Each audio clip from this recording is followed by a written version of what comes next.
सपा से लोकसभा की बढ़त बीजेपी ने छीनी। लोकसभा चुनाव के बाद बीजेपी ने कैसे बदली सियासी हवा, अखिलेश की हार की 5 वजह।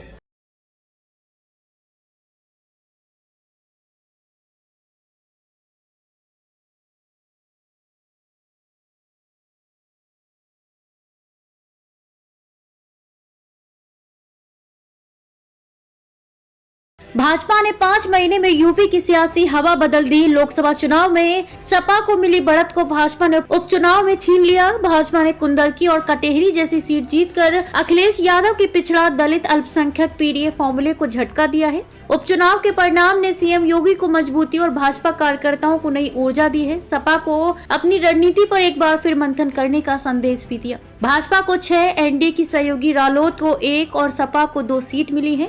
लोकसभा चुनाव का परिणाम उपचुनाव में पलट गया। लोकसभा चुनाव के विधानसभावार परिणाम में इन 9 सीटों में भाजपा और उसकी सहयोगी अपना दल को सिर्फ 2 सीट मिली थी, जबकि सपा और कांग्रेस ने 7 सीटें जीती थी। उपचुनाव में लोकसभा का रिजल्ट बदल गया। भाजपा और उसकी सहयोगी रालोद 7 सीटें जीती है, जबकि सपा सिर्फ 2 सीटों पर सिमट गई है। लोकसभा चुनाव में भाजपा गाजियाबाद और उसकी सहयोगी पार्टी अपना दल मंझवा सीट जीती थी, जबकि सपा ने करहल, फूलपुर, कटेहरी, कुंदरकी, मीरापुर, खैर और उसकी सहयोगी कांग्रेस सीसामऊ में जीत दर्ज की थी। उपचुनाव में भाजपा ने गाजियाबाद और मझवा सीट पर कब्जा बरकरार रखा है। सपा से फूलपुर, कटेहरी, कुंदरकी और खैर सीट छीन ली। रालोद मीरापुर सीट जीत गई है। वहीं सपा के खाते में केवल करहल और सीसामऊ सीट आई हैं। विधानसभा चुनाव 2022 के मुकाबले भाजपा गठबंधन को 3 सीटों का फायदा। 2022 के विधानसभा चुनाव में फूलपुर, खैर, मझवा और गाजियाबाद सीट भाजपा गठबंधन के पास थी, जबकि कटेहरी, कुंदरकी, सीसामऊ, करहल और मीरापुर सपा गठबंधन के पास थी।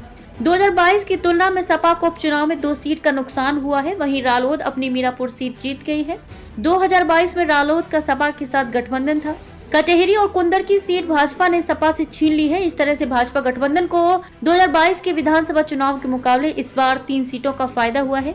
योगी का आक्रामक चुनाव प्रचार। मुख्यमंत्री योगी आदित्यनाथ के नेतृत्व में भाजपा ने सपा के खिलाफ आक्रामक चुनाव प्रचार किया। अयोध्या में दलित बेटी के साथ रेप और कन्नौज में सपा नेता की ओर से नाबालिग युवती के साथ रेप जैसे मुद्दों को आक्रामक रूप से जनता के बीच रखा।